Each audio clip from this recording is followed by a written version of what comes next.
hundreds of thousands of years ago, when Earth was still a frozen wilderness. Beneath the storms of endless snow and the silence of dead forests, a fragile creature struggled to survive. Not quite beast, not yet human. A creature that walked on two legs but still carried the wildness of fear in its eyes. We call them Australopithecus, the distant ancestors of us all. The sun rarely touched the ground then. Ice ruled the mountains. Beasts ruled the plains. And death waited behind every gust of wind. They wandered through the white desert, following the footprints of larger animals, scavenging frozen roots and carcasses, driven only by one instinct: to stay alive. At night, the wind howled like demons, and darkness devoured the world. They huddled together, trembling, listening to roars beyond the trees, praying for dawn. They had no words, no warmth, no hope, only fear. Fear of the dark. Fear of the cold. Fear of the unknown beating inside their own chests. Then, one night, the sky split open. Lightning struck the forest, and from that blinding crack came something they had never seen before: fire. It danced and burned and screamed. The tribe backed away, terrified. But as the storm passed and snow fell, the fire refused to die. And one of them, the boldest, stepped forward. He reached out, trembling. The flame bit his skin. He flinched in pain. But when he looked at his hand, he realized something incredible: it was warm. For the first time in the history of life, a creature felt warmth by choice, not by chance. The next day, they returned to that same place. The fire still burned. They sat around it, hands outstretched, their faces glowing orange and red. For the first time, the night was not completely dark. For the first time, they could see one another, their faces, their eyes, their fear. And in that moment, something inside them changed. It was the moment they became aware. Fire didn't just give them heat. It gave them thought. It made them wonder. Why does it move? Why does it hurt? Can we keep it? Can we make it? That curiosity was the spark of everything that would follow: art, language, love, civilization. Seasons passed. They learned to guard the flame, to feed it with dry branches, to carry it across lands. Fire became the soul of their tribe. Wherever it burned, they felt safe. Then came the first hunt. With fire, they no longer feared the night. With fire, they could see the eyes of predators in the dark. A herd of mammoths wandered nearby. The alpha, the same one who first touched the flame, led the hunt. Not with brute strength, but with strategy. They surrounded the herd, moved with patience, used rocks and shouts, and for the first time, they hunted together. When the last echo of the mammoth's cry faded, silence fell over them. They looked at each other and saw trust. That was the first time humanity understood what it meant to say us. That night, they ate the roasted meat under the glow of their fire. Smoke curled into the cold sky. The alpha stared into the flames, and in the flickering light he began to see things: shapes, stories, memories. He picked up a burning stick and drew on the snow: a mammoth, the sun, his people. The others watched, not understanding, yet somehow feeling the meaning. It was the birth of imagination. The first story ever told, not with words, but with fire and vision. Winter returned, harsher than ever. Half the tribe perished. They buried their dead beneath snow. But this time, they were not afraid. Because now they had something greater than strength, they had hope. They knew that death was not the end, that memory could survive through stories. Each night, they gathered by the fire, making sounds, gestures, faces, the first seeds of language.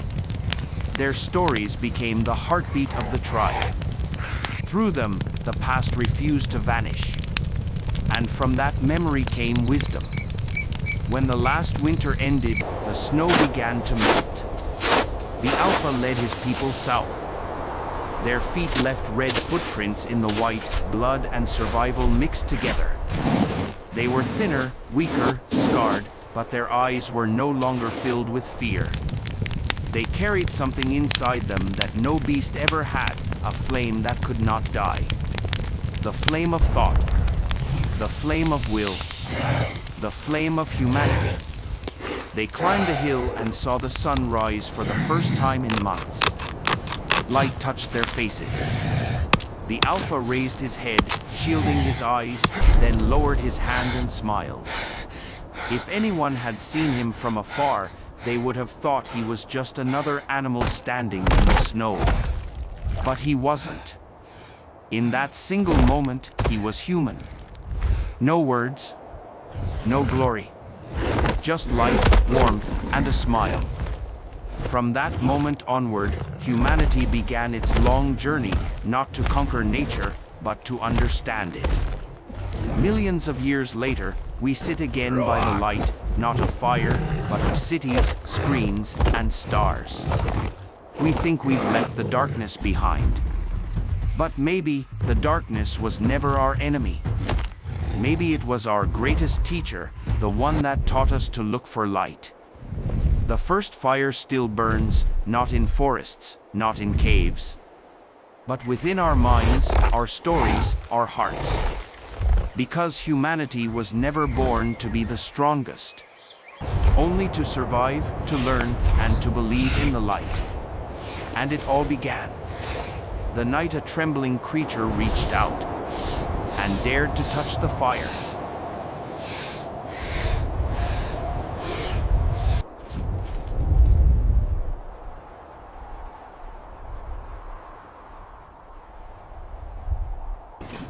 Gather the strongest branches.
storm is coming.